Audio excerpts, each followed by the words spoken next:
I just want to say to someone today that it is a new day, it's a new opportunity, and it's a new beginning. And I want you to really allow that to resonate within you, that you have a brand new day, you have a brand new opportunity, and you have a new beginning, a new start that's in your life. And I want you to take this day and I want you to live within that today. I want you to live within your start over. I want you to live within your new steps. I want you to live within your new beginning, and understanding that God woke you up this morning to truly give you another opportunity, a new beginning, and a new understanding. He's giving you new greatness. He's giving you the opportunity to take a different step, to take a different direction, and we really have to hold tight to that. We really have to understand how precious and how valuable that is, and we have to get out of the mindset of thinking about tomorrow. We can no longer focus on what's going to happen tomorrow when we wake up, because tomorrow is not promised to nobody. So God wants you to live within this day that He is giving you right now. He does not want you to focus on, yesterday, and it's extremely important that you understand that, because we take so much of yesterday into our newness, and we also try to bring what the future holds into our newness, and we lose focus and we lose track of what we are supposed to be and what we are supposed to be focusing on. God is telling you, and he was speaking to me to where we really have to hold tight to that. Understand that that you're forgiven.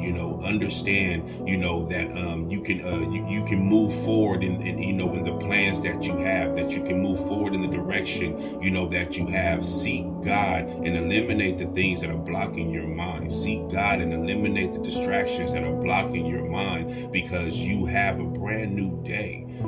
This is your opportunity. This is your new beginning to become something better, to become something greater, to hear more from God, to get a better understanding from God, to ask God for more knowledge. We worry about, things that, mistakes that we made. We worry about, things that we have to do next week. We're sitting up here and we plan and we make all of these different plans, and we put it all on our agenda and we put it all on our plate, and then we feel like we're losing control, and we feel like, we're out of time, or we feel like we don't have enough time. And then what ends up happening is that fear begins to come over our life, because we don't know how we're gonna navigate. We don't know how we're going to move. We don't know how we're going to adjust. We don't know how we're going to adapt, because we're so focused on everything else that's surrounding us, instead of focusing on the new opportunity, the new beginning, and the new chance that God has given us.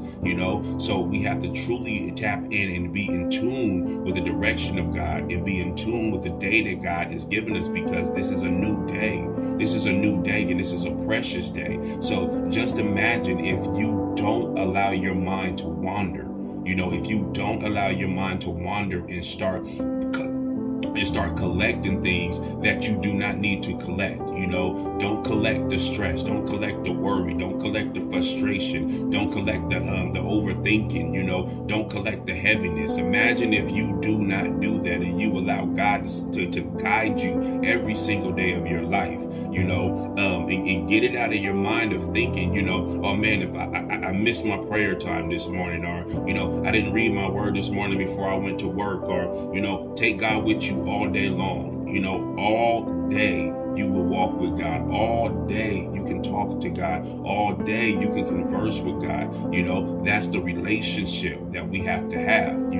So what we can't do is allow, those things to distract us, in this new time. We cannot allow those things to distract us in this new beginning, because see, tomorrow carries its own problems. It carries its own problems. Tomorrow is a day that we don't even know what it's going to be like. We can sit back here and we can think that we know, because we can say, I'm going to do this tomorrow. This is the plan for tomorrow. But we don't know what tomorrow holds, And yesterday, we most definitely know what yesterday holds. But that's something that we can never revisit. That's something that we can never go back to it. So why are we thinking about it?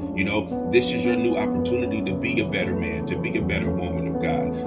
This is your new opportunity, and God wants us to take that opportunity, and He wants us to use it wisely. He wants us to use it to tap into who He is. He wants us to use it to focus on what it is that He's calling us to do, to focus on what it is that He has for us to do. Because see, our adversary, the enemy, he wants to come in and he wants to distract. He wants to come in and he wants to blame. He wants to come in and he wants to make you feel guilty. He wants to make you feel like a failure. He wants to make you feel like you can't. He wants to make you feel that everything isn't going to work out for your good. That's his job, to make you feel that way. But when you wake up in the morning and you command your day, you wake up in the morning and you change your atmosphere. The moment that you do that, the moment that the enemy has to move away from you, and you have to do that with prayer. You have to do that with worship. You have to do that with seeking God, and you have to do that by faith. You have to do that by walking with God and connecting with who God is. That is so important that we lose track of. Because our mind, it carries so much weight that we don't know what to do with it. But the moment that we tap into who God is, and truly tap into who God is, it's not a hard thing to do. You just have to learn how to say, Lord, I'm going to trust you. When anything negative comes up into your mind, you have to immediately cast that down, because God is not coming across to you in a negative way. He's not putting these negative thoughts in your mind. He's not putting this worry on you. That is not of God. God will come back and He will tell you things that are going to direct you. He will tell you things that are going to guide you. He will give you visions. He will give you, missions. He will give you things that fit according to His plan. But the enemy wants to come in and he wants to block it as much as possible. And the number one thing that he does it with a lot of times is he brings fear. He brings fear so you don't make steps. He brings distraction so that you can't think right. He wants you to be distracted by the things that the world is offering. So pay attention to that.